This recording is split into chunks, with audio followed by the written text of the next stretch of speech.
Hey guys, welcome to the Best Practices Show, where we take a look at the best business practices from the best practices all over. And today, boy, do I have a treat for you. I've got one of my great friends, Xana Winans from Golden Proportions, she not only started the company and helps dentists all over the world with great marketing plans, she is also our marketing coach. And she's also like a great coach for me on the side. She keeps me on the rails. So you're going to absolutely love this. So do me a favor, grab a pen and hit the share button.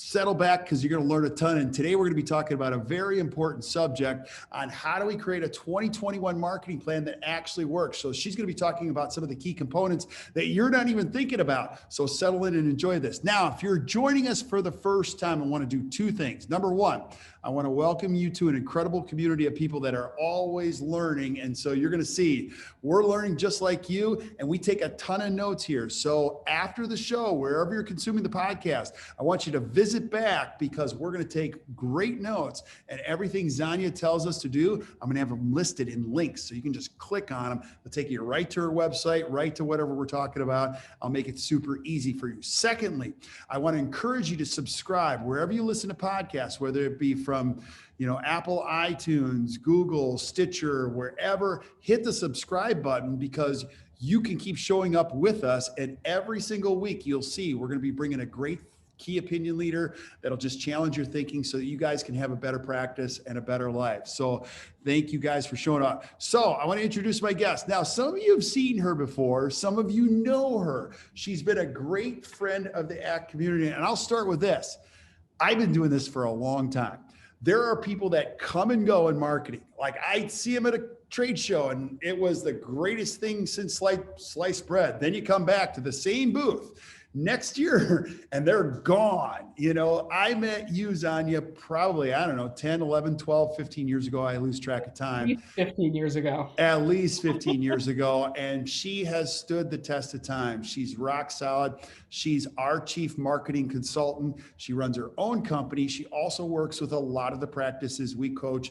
And her company is called Golden Proportions. If you've struggled finding somebody who's a great voice, somebody to help you, don't struggle anymore. When you're done spending all the money and wasting it, come and work with her because she'll keep you on the rails, and she does that for us. Now, Xana, I always love for people to know who we're talking to before we get into it. So if somebody's never heard your name and they've been sleeping under a rock, who is Xana Winans?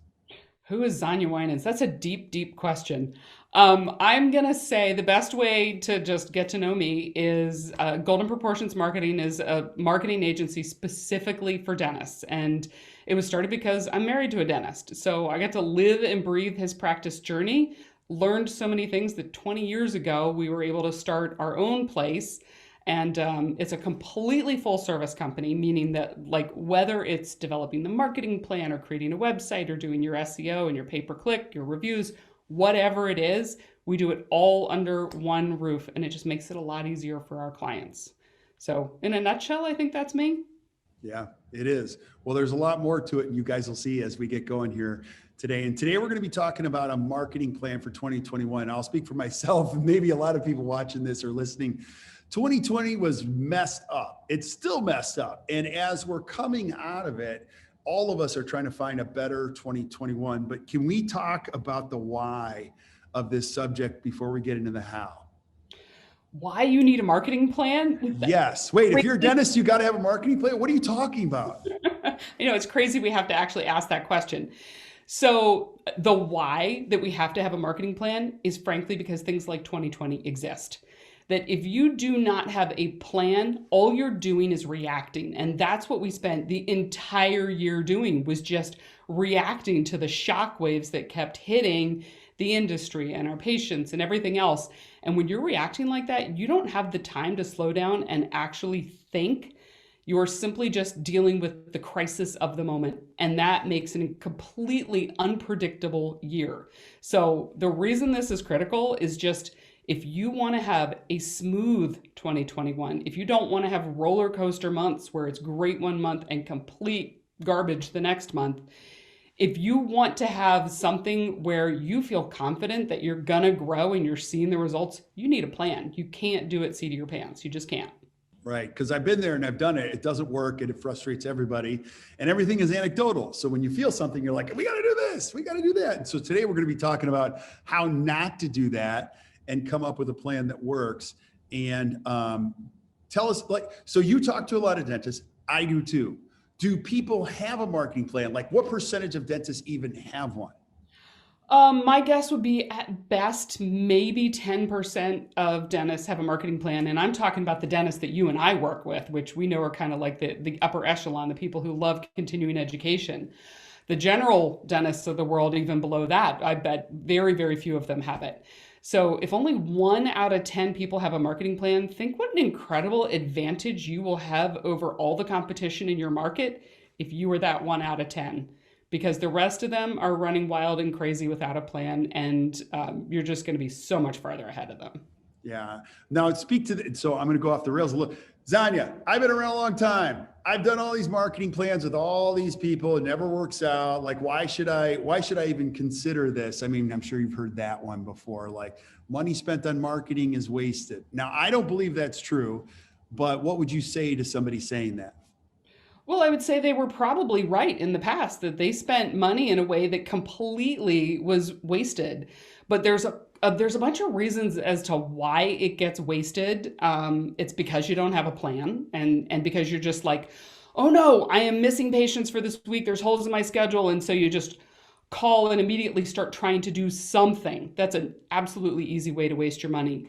But doctors waste money constantly by not converting the leads. The whole point of marketing is making the phone ring. Sales is converting those opportunities into appointments. And they tend to be forgetting about that part of it, that there is so much more. It's kind of following through the whole patient journey. There's a million reasons that marketing doesn't work for people. They don't spend enough, their budget's spread too thin.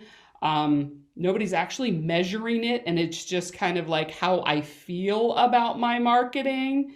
So yeah, without a true plan, you probably have wasted an incredible amount of money. Oh, I've wasted more money than anybody on marketing. Now, wait, you said a magic word. It's called measuring. Because would you agree? Like, let's say this, no matter where you're at on the spectrum, I think it's really important to do some research. So if you're going to do a plan or not do a plan, I think you got to start with, okay, let's look at some data. I was just on a phone call with an office and they're dropping all of their insurances. And I'm like, okay, this is the beginning of the journey. This is not the end of the journey. And you need great data, but like, we should probably start with some research, don't you think? Oh, I totally think you should. The most important thing for me is the baseline, to be able to say, here's where we are.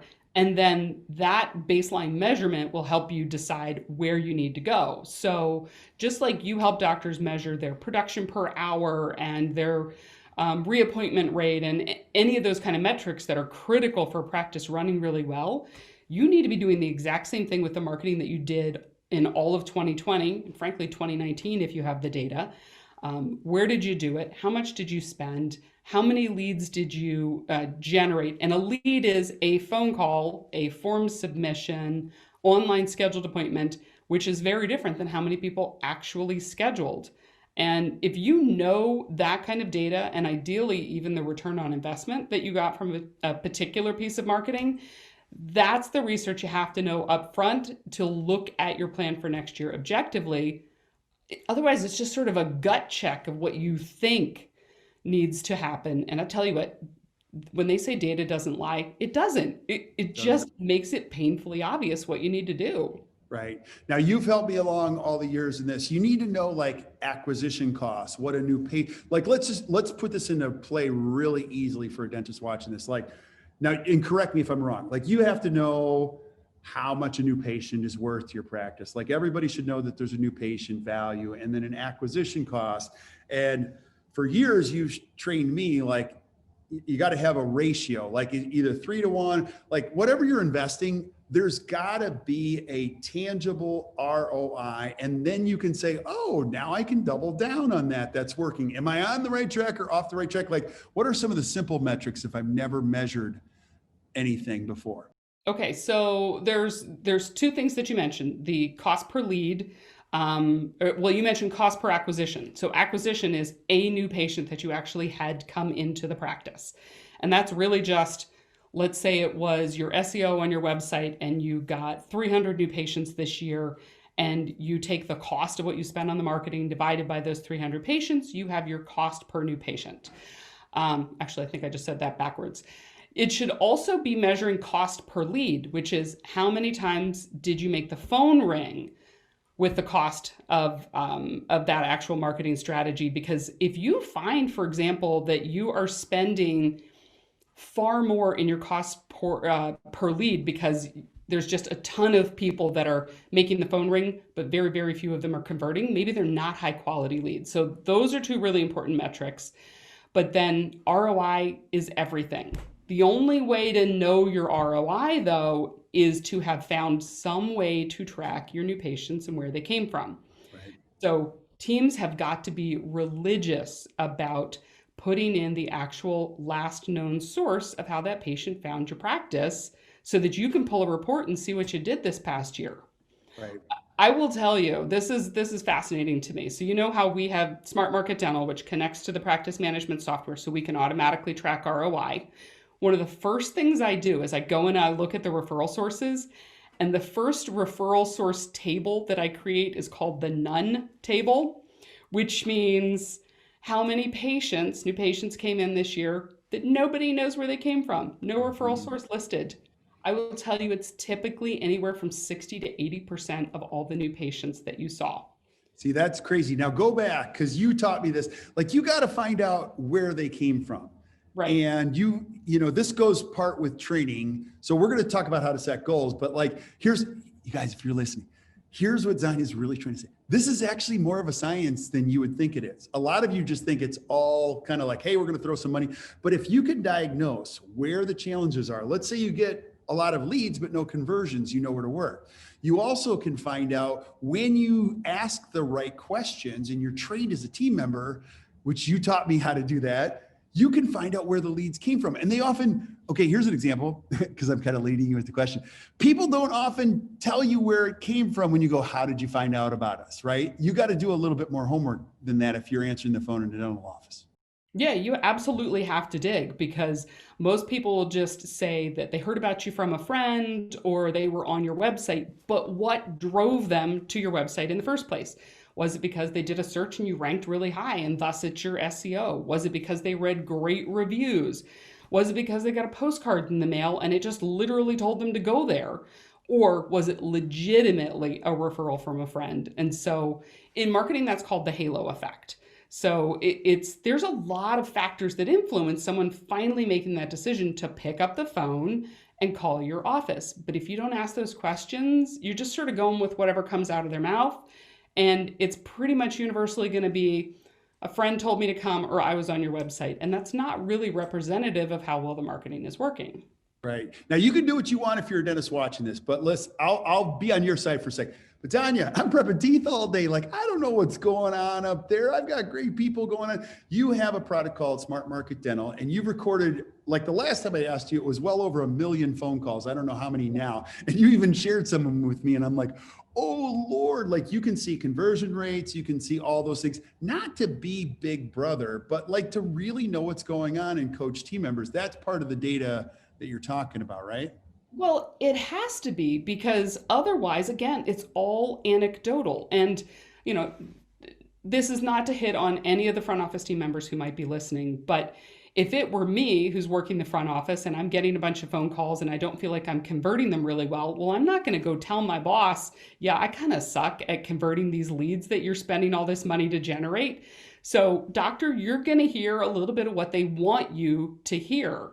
The only way to know for sure is to do call recording, to do call tracking lines. There's a unique line that's identified with each marketing campaign, but it's not meant to shame your team. I mean, that's critical to me, because they're going to be concerned about what you think of their performance. It's a training opportunity. Right. Because, doctor, you would probably handle those calls just as poorly as your team would, because I've heard them.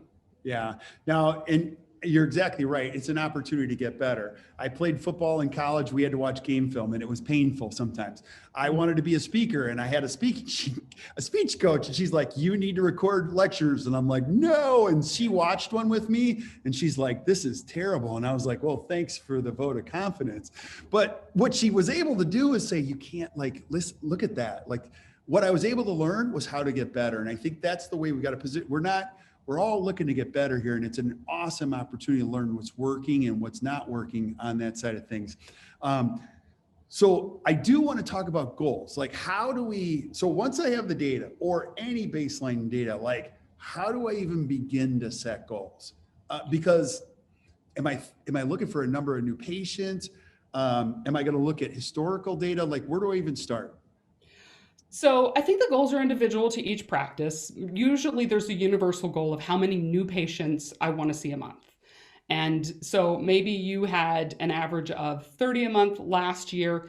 You don't want to just randomly go in and say, oh, I want 60 new patients a month next year. That's not realistic. I mean, we've talked about SMART goals in the past, and a big part of a SMART goal is it has to be realistic.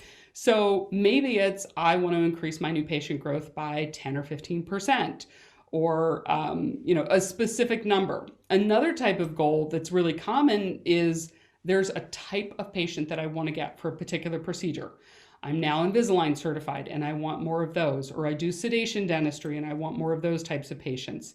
So being really specific about the type of patient or the quantity of patient, or maybe it's a goal of like improving the value of the new patient who comes in.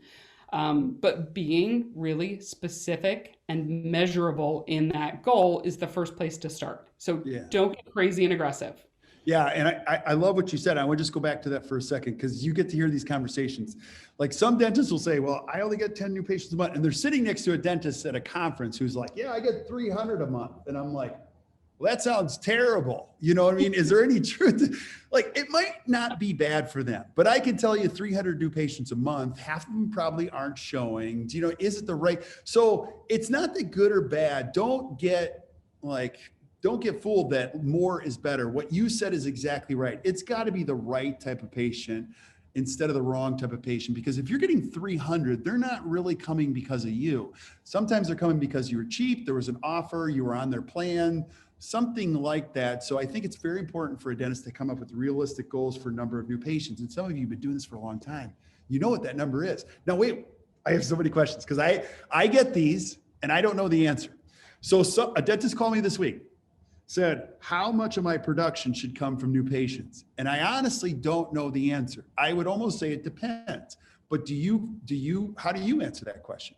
You know, that's the first time I've been asked that question, so I don't actually have the answer, but now I'm going to go look it up. Okay. But wow, that's a great question. I mean, well, if we think about it, if an average new patient is worth anywhere from $800 to $1,200 their first year, which is, we see a wide range, but let's say it's $800 to $1,200. So let's do some math.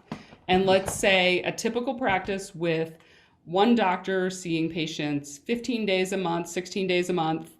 And from what I know, the types of practices you and I work with, they want no more than 1 or 2 new patients a day because they give them a lot of attention in that new patient experience so that that person really feels like they want to commit to this practice. All right, so now we're looking at 15 patient days a month times $800, or times your 2 patients a day times maybe $800 in annual value for that patient for their first year. And so if you see that number, then you can quickly figure out roughly what percentage of overall production it is. But that's not where the money comes. The money is not from the first year the patient is in the practice. Right. You can't measure ROI in the first couple of months that you're doing something. The money is with the patient staying in the practice. And I think the statistic is the average patient stays in a practice at least 10 years. So now all of a sudden that $800 is worth $8,000. And that's the way you got to see what their real value is. Yeah, I have a dentist on Long Island who said this years ago. He goes, When you said that, it made so much sense because my wife didn't even like me for the first 6 months when I met her. Do you know what I mean? Like it took a little while for this to work. There was a trust component. You got to remember there's a significant percentage of your patient base that's been relocated. They're finding you for the first time. They might know, all they know is getting their teeth cleaned and they don't know that they're aware of these things. So it isn't just first time, do all this dentistry type of thing. I think it's really smart to have a really good long-term vision in this. But when I'm looking at 2021, okay, so let's say I take a look at some historical data. I'm trying to figure that out. Am I going to track everything? Because that's a lot of data. Like, where do I decide which KPIs to track? Now, if you're not familiar with a KPI, what's a KPI?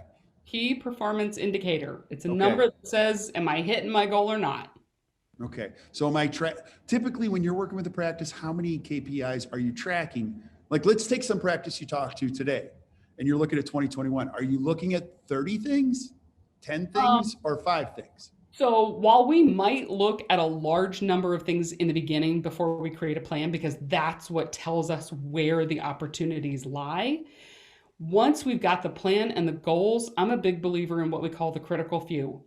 That you do not want to track everything. You can't accomplish every goal and create the perfect new patient experience and everyone's going to stay in your practice for 10 years right out of the gate the first year. What you do is you pick probably, I say, a max of like 3 or 4 KPIs that are a measurement of, am I accomplishing these really big goals? So the way I look at it as, if you're tracking a KPI and you're just hitting those numbers without even trying, like whatever it is, whether it's your production or new patients or lead opportunities, and you don't even have to think about it, don't pay attention to that part of your marketing. Just let it keep doing what it's doing. Take the couple of critical few changes that you can make to your marketing, look at the KPIs that are attached to them, the ones that give you like the greatest value, the greatest payoff over time. Those are the ones you want to put all of your focus and energy into. And I promise once you fix those, then you can go fix the next batch. But max, like 3 or 4 KPIs, I think, are about what you would want to track, or you get lost in the weeds of the details. Right. So let's say my name is Dr. Charlie Brown. Okay. And so I'm like one of your, what's a typical, now I guess every practice is different, but what's one that shows up quite often when you're looking at a measurable that you're like, I know if most practices could fix this, it makes a huge difference in a practice. What's one that you talk about frequently? It's retention. Tell me, what does that mean though? Well, retention is, the whole point of the marketing is to make the phone ring and then get that patient into the practice. But if you don't keep them, it's a complete and utter waste of money that you have done in your marketing. And I see practices that just churn all the time. They really don't grow their number of active patients. So retention is, I want to get, maybe it's 300 new patients this year, but I want to only have maybe like 100 patients that move, die, decide to pick another dentist, because otherwise you're not growing your practice and growing your revenue. It's just a churn. Right. So retention is everything. Go back to that. So would you measure retention in just active patients? And would you consider those? Everybody has a different window. I think it's 18 months.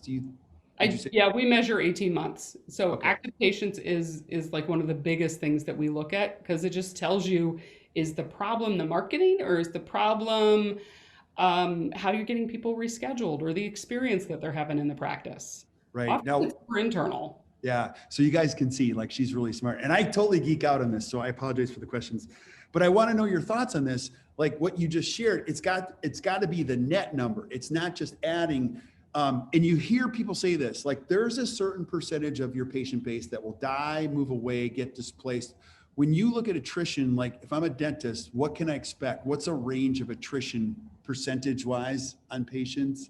Is there, Obviously, it depends on the practice. Like if you have a more geriatric practice, you can reasonably expect more of them to die.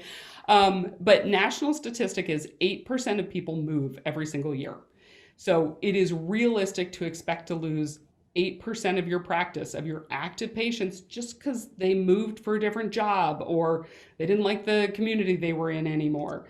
So that's just a guarantee. You have to replace those people. right. And then you add in the ones who die and a few who might not have felt like this was their perfect dental home, you're probably in the neighborhood of 10 to 15% is my guess. I don't have the exact number. And again, now I'm going to go look it up. Hey, that's okay. Now, you guys are listening. Xana is one of my dear friends in dentistry. So we talk about what we're going to talk about, but then I also throw her some like hardball questions here now I want to dispel this rumor because I get this one too. I heard somebody say this to me a long time ago, that a dentist should expect that a majority of their patient base is within 5 years of their age. Like, is there any truth to that? Yes, I've preached that for years. Like, what percentage? Like 80%? I would say the majority of a practice, yeah, about 80% that the patients, well, it's not so much are they that or should you be trying to attract that? So if you're a 25-year-old dentist, you are not going to get a lot of people who are in their 50s and 60s who are going to trust you because they've got life experience who says, you don't know enough yet. You're a young kid. But by the same token, a 60-year-old dentist is probably not going to attract a whole lot of really young families. There's just nothing in common. They aren't connecting out in the community. So yeah, most of your patients are and should be 5 years older or younger than the doctor, maybe like 8 to 10 at most. Yeah, interesting. It's always good to know so that you can set realistic expectations. And let's go back to that. So you were talking about the critical few. So let's say I come up with the critical few, and then are these pretty easy to track? Like, where do you measure, document them? You work with a lot of offices. Where do you start if I'm not using Smart Market Dental or something like that? Honestly, it's just a spreadsheet. It's nothing sexier than Microsoft Excel that says, here's basically, I just do like a list that says, here's what my number was last year so that I have a baseline for comparison. Here's my goal for the year. And then month by month, I document the number, and you got to do it every month. You don't need to update it every week, but once a month, you need to go in and update that number and say, maybe if it's number of new patients or production or whatever that number is, and look at it as a team. This should not just be, okay, I looked at these numbers and, oh, well, what am I going to do with it? The whole team needs to be involved in, hey guys, we are 50% below goal on new patients this month. What do we need to do as a team to make sure we bring that number up? It should not just be on one person's shoulders. Right. One thing you are adamant about is SMART goals. Now, I always think people know what SMART goals are, but some people are like, what is that? I heard that last week. What's a SMART goal? Like, there's a specific methodology behind a SMART goal. Can you share what that is? So SMART goals are specific, measurable, is it attainable? Oh my God, I'm blanking all of a sudden. I know it's the end of the day. I'm kind of putting you. I'll help you because you taught me all this. Okay. I want to say realistic and time-based, because if you don't have a deadline on it, but achievable and realistic are the same thing. So there's one other in there. Unless I got it the wrong way. Yeah, she didn't know I was going to answer that, but you're right. Specific, measurable, attainable, realistic, and time-based. Yeah, it's got to be time-based because there's got to be a time to do that. Now, I'm going to roll into the next question that's obviously the odd. Okay, so let's say I come up with a critical few. I got a couple. Retention is going to be one of my goals this year.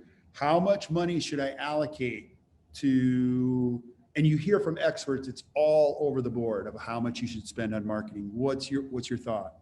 So I generally base it on what the goals of the practice are and like how aggressive they want to be. If it is a practice where the doctor's in their 50s and they're well established and they just want to make some tweaks and adjustments, you're probably looking in the neighborhood of like 3 to 4% of your gross collections, not production, because production doesn't mean anything if the dollars don't come in the door. If it's maybe a younger practice that really wants to grow, or possibly like a practice that's 5 years from retirement and they want to get those numbers up so it makes them look a lot better for sale, you could be looking at easily 5 to 7% of your collections or more. And then there's some practices who are just on cruise control. They've been doing marketing long enough that they just know how to do it. And they've got a great patient experience and they've figured out their retention. It can be like 2 to 3%. So it doesn't have to be insane. Just depends on, what you're trying to accomplish and how fast you want to get there. But wait, 5 to 7%, that's a lot of money. I can do my own graphic design.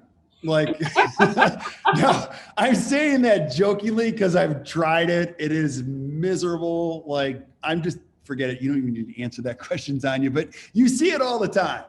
People go, look at my website. I designed it myself. And I'm like, I can tell, like there are some things we should all not do. And I think that's a part of self-awareness in this whole process.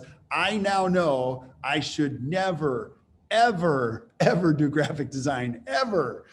What are your thoughts on that? I agree. We all have our gifts, and I know where mine lie. I mean, there's definitely things that doctors and teams can do for themselves, and there's some things they should do for themselves. Like, I'm a big believer, social media needs to be done internally by the practice. When you just outsource it to somebody who's giving you a canned tool, I guarantee you're going to see your patients do not engage. They want to see the authentic experience of what's happening in the practice. So that's great for teams. Teams doing things like listening to their phone calls and grading themselves so they can get better at conversion, or making sure that they are asking for reviews and responding to reviews. Those are all great internal things. But I would not recommend you build your own website. I would not recommend you do your own SEO. I know a lot about SEO, and even so, I still shouldn't be the one who's doing it for myself. I hire experts. Right. So anything that's like lead generation, that's about making the phone ring, that I would say is probably a good thing to outsource. The internal stuff can be done by your team, like internal marketing. Right. Now, if you're listening, you already know I'm a big fan of Xana, but if you're listening very carefully what she's saying, she's building a better practice all the time. We're talking about retention, verbal skills. She's not starting with, let's go with Facebook ads and let's do some billboards right away, because that often isn't a best investment for an office. So you want to make sure that these things work in tandem. Like, what we're going to be doing and investing is, it's going to make us better in the long term, which is more about the people, the processes, all that stuff. But I do want to ask this. Okay, so let's say I'm totally tracking you. I like what you're saying. We're going to do a critical few. I'm going to decide to do my budget. What if I allocate a certain budget? Let's say I'm a $1.5 million practice. I'm going to put some good money into this. Like, how long am I going to just go for it? Like, for the whole year? How long do I let this ride before I start to pull back on it? Like, do you have any thoughts on that? So there's two ways that you have to look at your marketing budget. There's two components of it. One is creating the assets. That's like the one-time fee of building a website, building a landing page for a pay-per-click campaign, designing your logo. Those are, I don't want to say one and done, because you want a new website every couple of years, but they're not going to be a recurring cost. Your recurring costs that are going to happen over time are the things like the SEO or the pay-per-click management or the review service that you pay for. So once you've got those assets created and you start the actual lead generation process, you got to give it a good 6 months. As much as I'm like a big nerd for all the data that comes out of marketing, there is still some art to it. And you use the data to say, did the art accomplish what we wanted? And so you got to leave some time in there to pivot and say, okay, maybe this was not the right message that resonated with our target patients.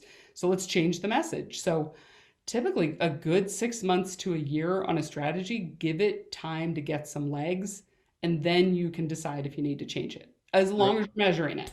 Right. Yeah. And you've taught us you got to have a good mix of services. Just like investing, we've got to diversify the portfolio. I'm not going to put my whole future in Apple stock, right? You've got to have a good balance in your portfolio of things that you're going to do. So when you talk about SEO, pay-per-click, the review, you're pretty much spreading it out to a desired result, right? Yeah, well, if you think about it, it's, you and I have talked about this, it's the marketing funnel. So like the top of the funnel is the brand awareness. That's things like, community events, and do you have great signage outside that's well lit at night? And, what am I doing so that people are aware of my brand? Social media is a big brand awareness tool. And then people get a little bit closer down the funnel to kind of considering you. And that's doing things like reading your reviews and going on your website. And then they'll finally get down to the decision-making process. And that's what really happens with your SEO, your pay-per-click, particular offers that you might have out there, direct mail. Those are the I'm ready to make a decision strategies. So you need a full mix. You can't just go right for the bottom of the funnel and say, I'm going to solve all my problems with SEO. You might rank at the top of the page with SEO, but if nobody's ever heard of your practice name, they don't have an idea of your reputation and what you stand for, they're going to be really easy to distract with a practice that they go, oh, I know who those people are. So you have to look at it's a mix. It is not a one strategy kind of plan. It just doesn't work that way. Right. And people often aren't motivated by one impression. Like it's, everybody has a stat on this, like how many times an impression has to come across before you actually make a decision. Can you speak to that? And then also, I think consumers are much smarter now than ever. Like we've been duped and fooled so many times. Like when I get a text and it's a link saying, we're UPS and we're trying to find you and we have a package for you. I'm like, yeah, whatever, type of thing. How many impressions does an average person need to see? Is there any data behind that? It's a lot, I would imagine, right? It is a lot. The traditional rule has been that someone has to see your message or your brand a minimum of 8 to 9 times before their brain even recognizes that they're seeing it. It's almost like the first 8 or 9 didn't count because it took that long for them to open their eyes and go, oh, let me look at this marketing for this particular practice. Then after that, you're probably looking at another couple of impressions. And it just depends on the stage that they're at. Are they doing research and saying, hey, what are my options for replacing a missing tooth? You still need more impressions because they're not ready to make a decision. They're doing homework. But if it's something simple like I moved into the neighborhood and I need to find a new dentist, then you don't need as many additional impressions. They just know they have to make a decision. So it's about kind of saturation and consistency. That's why you can't just go in with these like one shot, putting out fire type of marketing strategies. It's a terrible idea because you're not giving them those 8, 9, 10 impressions. Now go back to it. You said a magic word. It's called consistency. Consumers are smart now. And you've seen this, like I'll see a gorgeous website or like an awesome Facebook post from a dentist. And then you call the office and they go, doctor's office. And I'm like, whoa.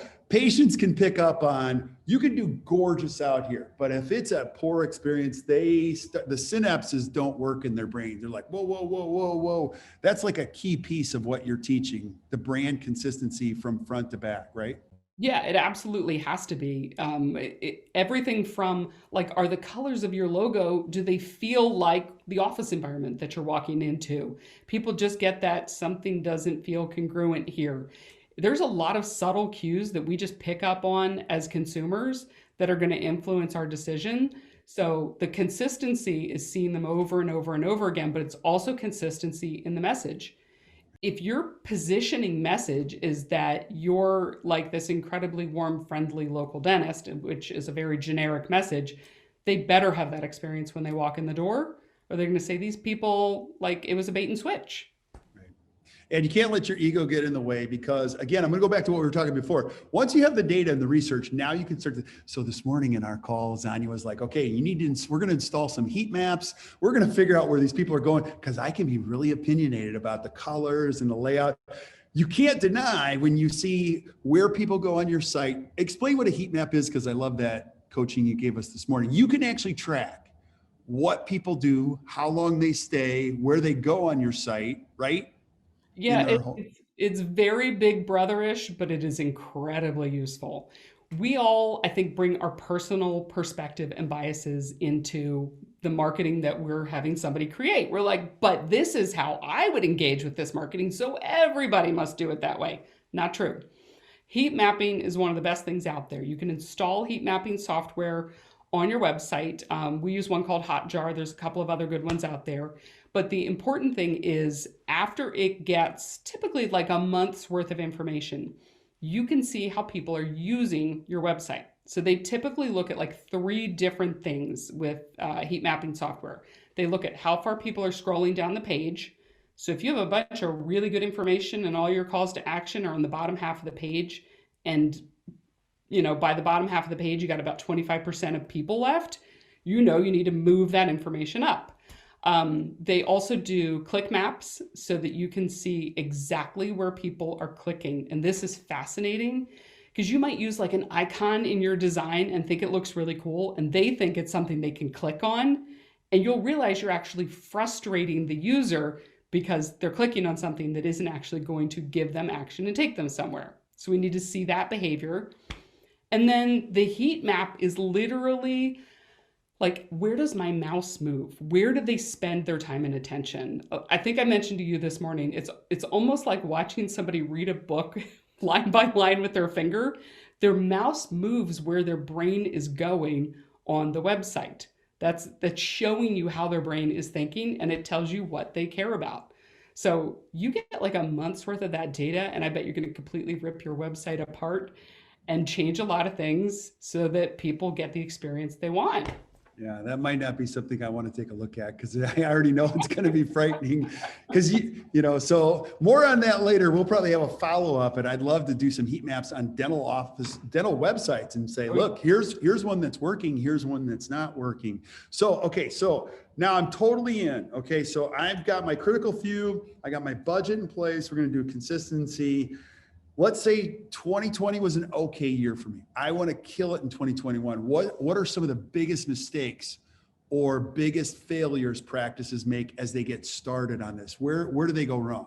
Well, one, they don't have a calendar mapped out. They don't have the literal step by step and who owns each step. So is it a team member who is responsible for doing your social media, or is it your agency, or are you the doctor responsible for it? How frequently are we going to post? It should literally be mapped out month by month or week by week with assigned tasks so that you're focusing on the thing. So a literal plan, that's one of the first things people fail on. Like I mentioned, like 1 in 10 people actually have a plan at best, because that plan holds you accountable to, am I doing what I said I was going to do? Because when you go off the rails and then things don't work, it's because you're just reacting and you're not following a plan. The other thing I typically see is they'll spread their budget really thin. So like they go to a trade show and they hear how important reviews are, and then they see software that talks to them about appointment reminders, and then they want to build a new website and do their SEO, and they also want to do pay-per-click, but they heard about this social media advertising that they can't pass up. And so it's just like little drops in the bucket all the way across, and there's nothing that can have an impact. So you're half in on like 5 things, not all in on 5 things type of thing. Right. I mean, it's basically just another way of talking about the critical few. Pick your critical few marketing strategies and hit them hard and do them well. Unless you got a giant budget and you can do everything really well, pick a couple of things and do them well. Don't spread yourself thin. Yeah, I would say also don't get distracted by squirrels. So, because I've told this story many times. One day I got a box at my office, and like I am Mr. Idea. It's like, oh, that's a cool idea. That's a cool idea. You get started on a plan, and then a bright, shiny object comes by. So I get a box one day in my office. I open it up. It's a bunch of these little squirrels, like these little, squirrels. And there was a rubber mallet. And so Xana was like, squash the squirrels, like just stay focused. And so I'll encourage you guys. I pivot more than anybody in the planet, but part of a plan and the success of a plan is you got to see it through, and you got to be able to put energy into it and not pivot, right? Well, no, you do need to be able to pivot, especially in a year like 2020, but you need to pivot thoughtfully and not get distracted by the squirrels or the shiny object marketing.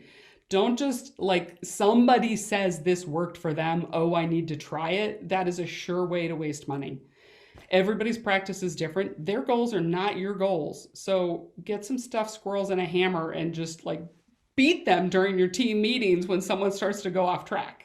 Yeah. Now, how closely do I stick to the plan? I mean, you're not talking about being super dogmatic in every step. I mean, if you stay pretty close to a plan, how close? Like 80% of the plan, 90% of the plan? Like the 100% of the plan. Okay, scratch that. Follow your plan. Follow your plan, but measure your plan. So if you are measuring those KPIs, the KPIs will tell you maybe this plan was a little bit off track in this spot, and that's where we need to pivot. But if you're doing the plan and the KPIs are telling you you are hitting every single goal every single month, don't get distracted. Keep doing what you're doing because it's working. So it's subjective. When you get situations like 2020, everybody has to pivot.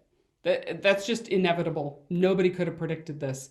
But hopefully, I'm thinking next year is a lot closer to normal-ish, maybe by the middle of the year, and stay on plan. Yeah. And this is one of my favorite things as we come to wrap this up. Like, you've already painted this. Sometimes people get involved in dentistry and they think marketing is an outside impression, like it's a billboard, it's a website, like marketing is everything. I mean, it's how you answer the phone, it's how you retain patients. Like, I think it's really important that every dentist knows there's got to be a continuous marketing plan. And you see that probably all the time, right?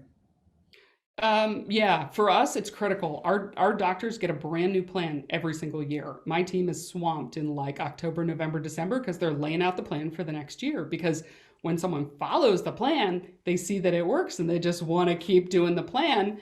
But if they've conquered their critical few, then the next year they can add one more interesting idea or another interesting idea to keep meeting those goals that you've got for the practice. So, yeah, it's setting a plan for the year. This is the time to do it.